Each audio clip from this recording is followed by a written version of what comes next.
Welcome to the Secret History channel. Be sure to subscribe and like so you don't miss out on more videos like this one.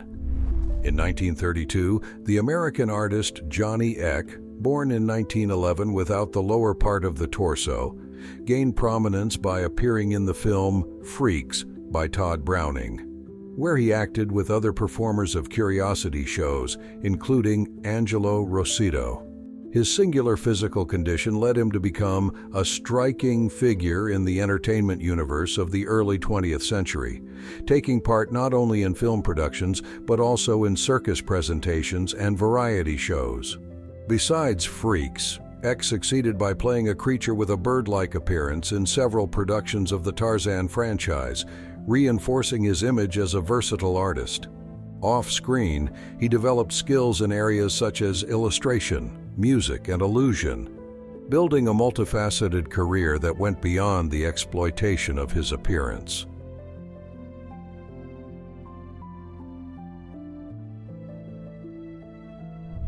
In December of 1952, the Bertrram Mill Circus in London promoted a number that became marked by the staging of a supposed escape of a gorilla named Elvira, created as part of a comic and suspense show.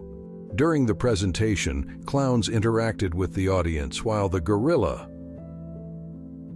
in fact a costumed artist, pretended to threaten one of the spectators, generating laughter and surprise. This kind of staging was characteristic of the post-war European circus tradition, which sought to mix humor, theatricality, and elements of false tension to entertain crowds. Elvira's act became one of the most talked-about numbers of Bertrram Mill's, known for innovating in its productions and investing in presentations that united visual spectacle and audience participation.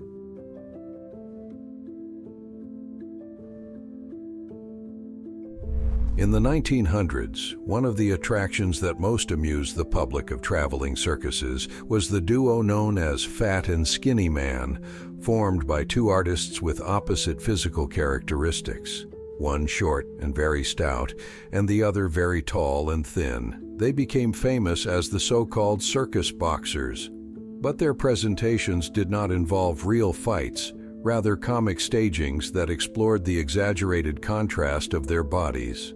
On stage, they performed choreographed movements, falls, and simulated combat that drew laughter from the public, reinforcing the humorous character of the performance. That kind of number fit perfectly into the tradition of the early 20th century circus, which combined human curiosities, physical abilities, and comedy to attract crowds.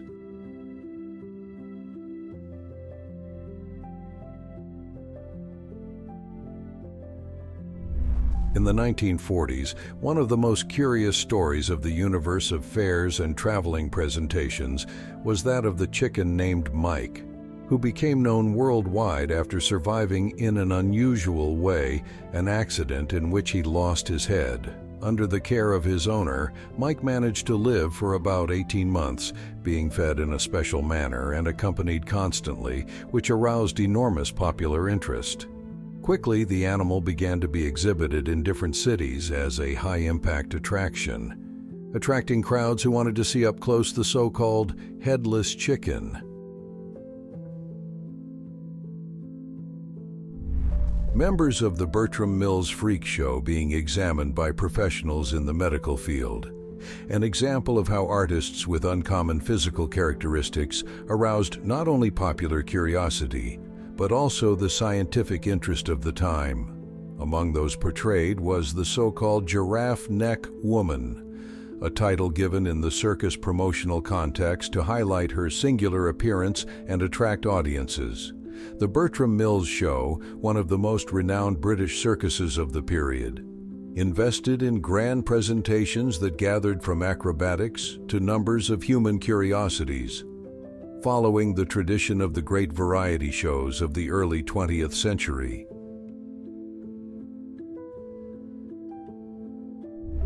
On February 18th of 1965, the hypnotist Kara Kawak, who had previously acted as a lion tamer, carried out in a circus in Munich, Germany, an unusual presentation that was recorded in historical photographs. During the act, Kawak placed two crocodiles in an apparent state of trance, creating a show that impressed the public by the combination of risk and mystery. This kind of performance was typical of the circus culture of the time, which constantly sought to surprise the audience with numbers that united courage, eccentricity, and elements of dramatization. Ella Harper, born in 1870, became known by the nickname Camel Girl because of a rare orthopedic condition that made her knees bend backward, giving her an uncommon way of moving.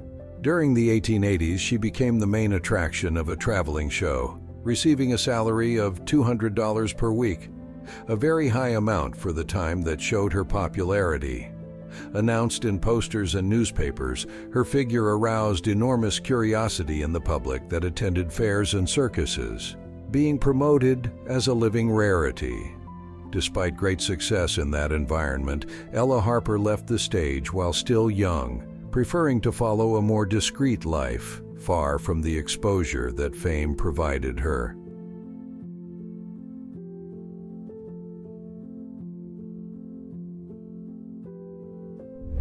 During the first half of the 20th century, contortionist presentations were a highlight in many freak shows and circus companies, enchanting the public with body movements that challenged the limits of human flexibility. These artists trained intensely to bend and twist the body into positions that seemed impossible, often incorporating theatrical elements and elaborate costumes to increase visual impact. In traveling fairs, variety theaters, and circuses, contortion was presented as both an artistic and mysterious act, reinforcing the idea of spectacle around the extraordinary.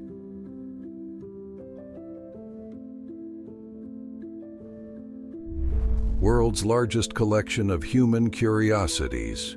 In a typical environment of carnivals and traveling fairs of the late 19th and early 20th centuries. The image shows a group of artists known as curiosity performers, gathered for presentations that explored uncommon physical characteristics or extraordinary abilities. These shows were announced as true exhibitions of living rarities, attracting crowds moved by curiosity and by the desire to witness something out of the ordinary. The photographic record functions as a collective portrait of a cultural tradition in which the circus and carnivals played a central role in popular entertainment.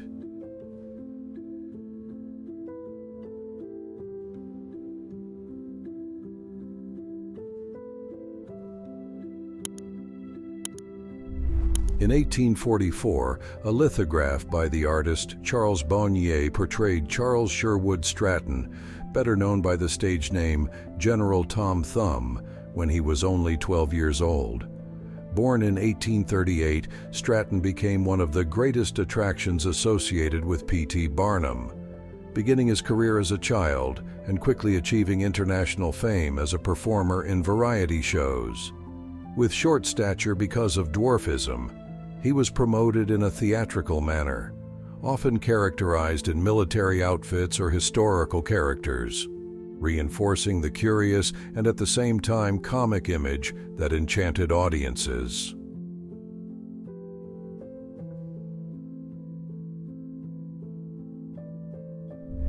Prince Randian, 1871 to 1934, was a Guyanese-American artist widely known for his presentations in curiosity shows and especially for his striking participation in the film Freaks, 1932, by Todd Browning.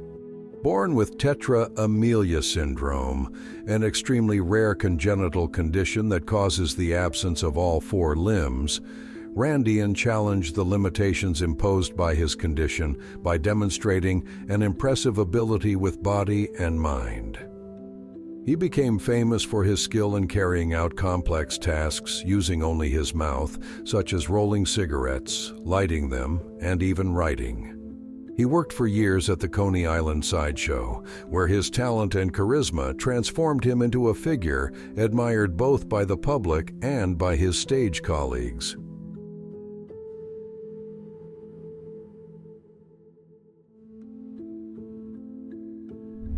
Edward Mordrake, a legendary 19th century figure, supposedly an English heir described in medical records and newspapers of the time as a man who would have been born with a second face on the back of the head. According to the accounts, that additional face could not speak or eat, but was able to make expressions such as laughing or crying. It is said that Edward asked doctors for help to remove what he called his demonic head, claiming that it whispered disturbing words during the night, although no doctor accepted to perform the surgery.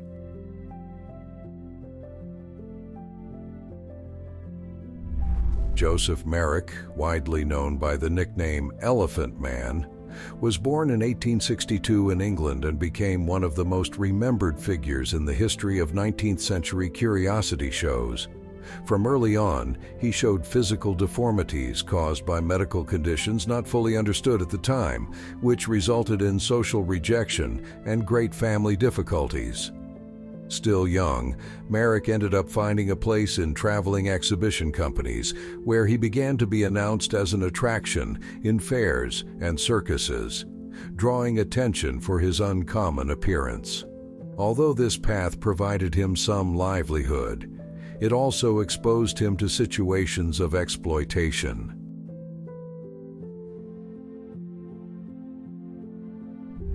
In the 1940s, the Dutch artist Miran Dajo, whose real name was Arnold Gerrit Henskes, gained international fame for carrying out public demonstrations in which he pierced his body with swords and other sharp objects apparently without suffering injuries. His presentations drew the attention not only of ordinary audiences, but also of doctors and scientists who even examined his feats, trying to understand how he managed to endure such practices without showing immediate signs of injury. Dajo became a known name in the entertainment field for challenging the limits of physical endurance, being promoted as an almost supernatural figure.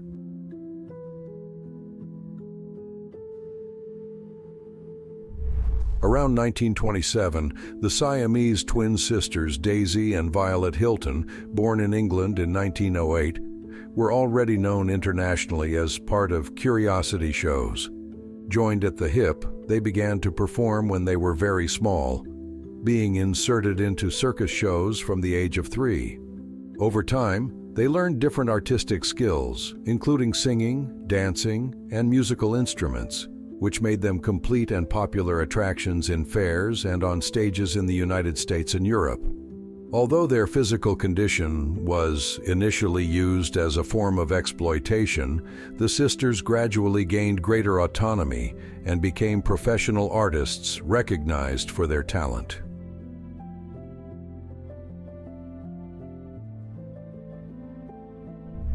Johanna Pauline Musters, born in 1876 in the Netherlands and deceased in 1895, became internationally known as Princess Pauline, becoming one of the most notable artists of the 19th century.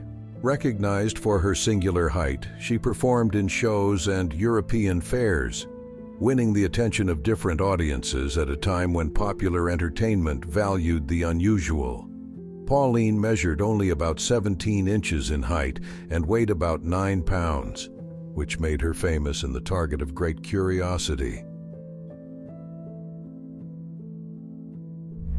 Lalu, born in 1874 in India, became known worldwide for having come into the world with a parasitic twin attached to his chest, an extremely rare condition in which part of a second body, without a head and with incomplete limbs, remained connected to the main organism.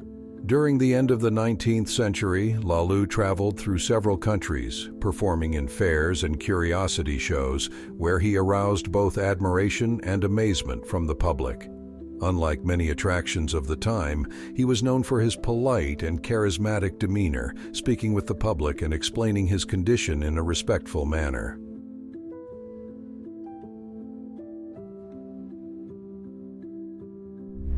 In 1938, the German artist Martin Laurello became famous in the United States for his uncommon ability that earned him the nickname Owlman.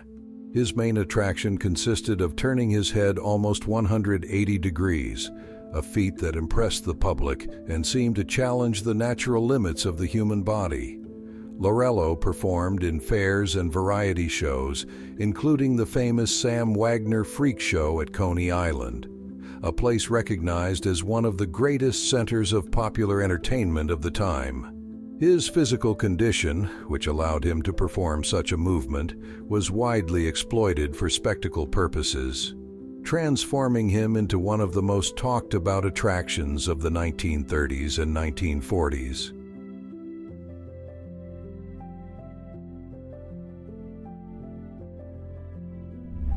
In 1914, the Italian-American artist Frank Lentini was already widely known in circus shows under the name The Great Lentini, after having achieved international fame for his uncommon physical condition. Born in 1889 in Sicily, he came into the world with a partially developed parasitic twin, which resulted in a body with 3 legs, a characteristic that aroused enormous curiosity in a period when anatomical differences were strongly exploited in fairs and circuses. Still a child, his family emigrated to the United States, where Lentini began his career in the entertainment world, joining renowned companies such as the Ringling Brothers Circus.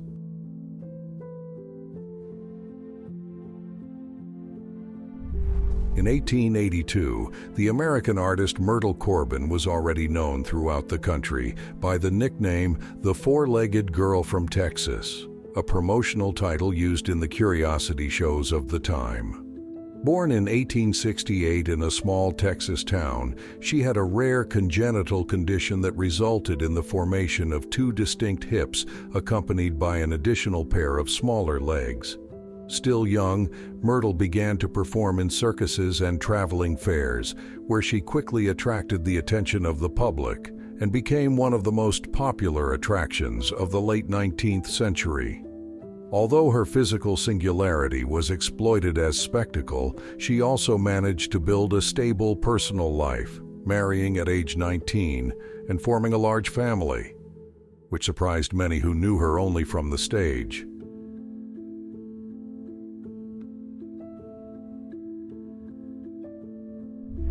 In 1890, Fanny Mills, better known as the Ohio Bigfoot Girl, became one of the most talked about figures in the United States curiosity show circuit. Born in 1860, Fanny had a rare condition known as Milroy disease, which caused abnormal growth of her legs and feet, making her appearance draw the attention of the public. She began to perform in fairs and circuses in the 1880s. Where she was announced with great prominence and attracted curious crowds. Often accompanied by her family, her trajectory shows how people with little-known medical conditions were transformed into attractions at a time when medicine was still taking its first steps to understand such cases.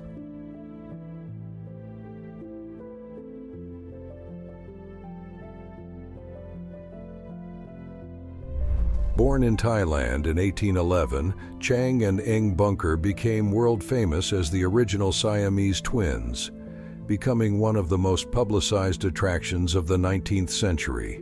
They began their career traveling as part of curiosity shows, going through different countries for about 3 years, which aroused great interest from European and American audiences. After that period, they decided to settle in Mount Airy, North Carolina, United States, where they led a more stable life off the stage.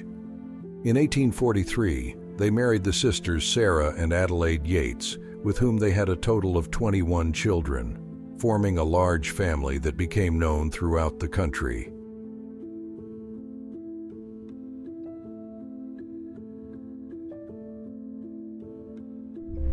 Unzi, also known as the wonderful Australian Aborigine, was born in New Zealand at the end of the 19th century, and since childhood was taken to perform in international shows, joining the famous Barnum and Bailey Circus on a tour through Europe and later through the United States. He had albinism and naturally voluminous hair, characteristics that drew the attention of the public and were strongly exploited in the promotion of his presentations. The construction of his image as exotic was part of the marketing strategies typical of the time, in which the circus sought to arouse fascination and curiosity through an emphasis on physical or cultural differences.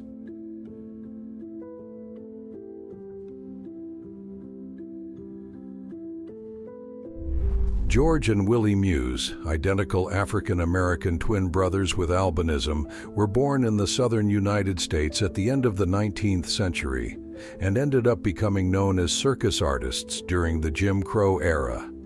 Still children, they were taken from their family and inserted into traveling shows, where they began to be promoted under the sensational nickname Men from Mars, appealing to the curiosity of the public around their singular appearance and long hair. For decades, the twins performed in renowned circuses, becoming widely recognized figures within the world of human curiosities. Although their trajectory was marked by exploitation and a lack of personal choices in the early years, over time, they gained greater independence and were reunited with their family.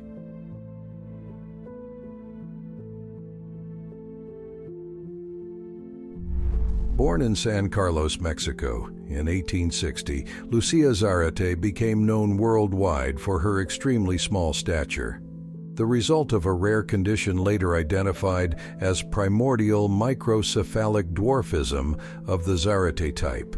Even upon reaching adulthood, her weight remained under about 4½ pounds, something that aroused great interest in the 19th century, when physical differences were often transformed into public attractions. Lucía traveled through several countries, joining international fairs and entertainment companies, being announced as one of the smallest people in the world.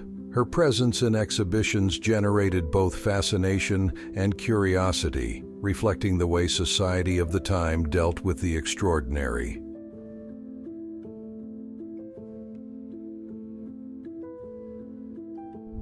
Dudley Foster was a child who drew the attention of the public and of the medical community at the end of the 19th century for his extraordinarily small size and weight. Although he was 5 years old, his weight did not exceed 5 pounds, which made him one of the smallest boys ever recorded in that period. He presented a rare condition of severe dwarfism associated with growth delay at a time when science still knew little about those anomalies.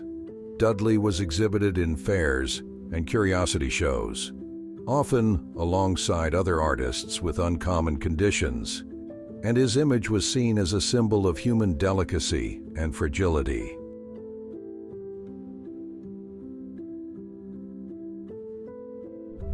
Around 1930, Jacob Ehrlich, better known as Jack Earle, became widely recognized as the Texas Giant because of his impressive height of about 8 feet 6 inches, which made him one of the most notable figures in entertainment at the time. Born in 1906, Earle traveled across the United States for 14 years working in circuses, where he was presented as a main attraction because of his extraordinary height. His career in shows brought him into contact with different audiences, marking a presence in a period when the circus played a central role in popular culture.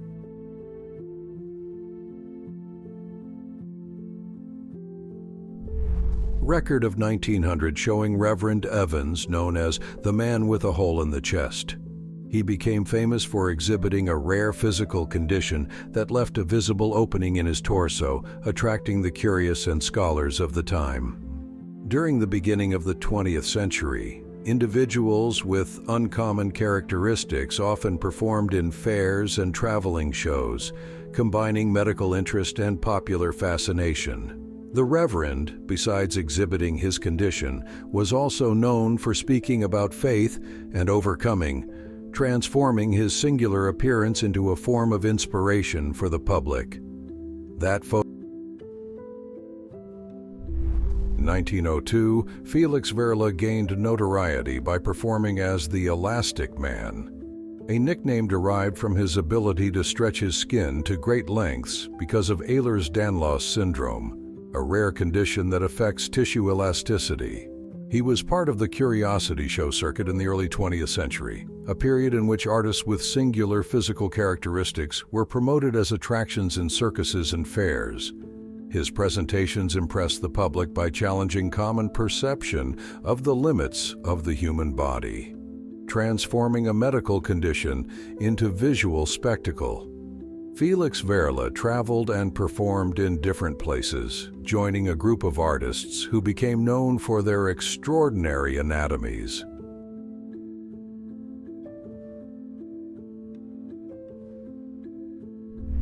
Man known for his impressive skin elasticity, portrayed at the beginning of the 20th century.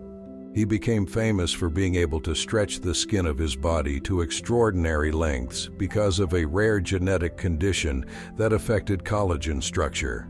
That uncommon ability led him to perform in fairs and curiosity shows around the world, where he demonstrated to the public his unique flexibility.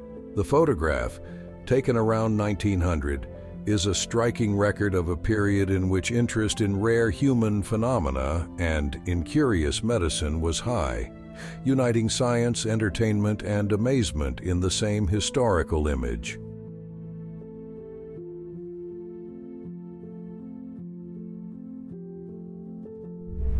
In 1888, the Russian artist Fedor Jevtichu achieved international notoriety by performing under the name Jojo the Dogfaced Boy, becoming one of the main attractions of P.T. Barnum's shows in the United States and Europe.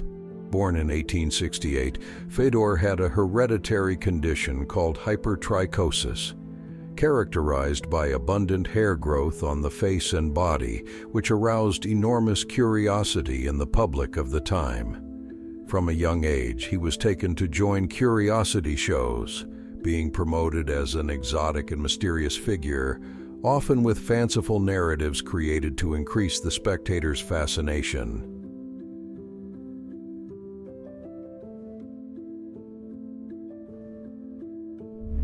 Annie Jones, widely known as the Bearded Woman, became one of the most celebrated artists to work with the businessman P.T. Barnum, joining his exhibitions during the 19th century.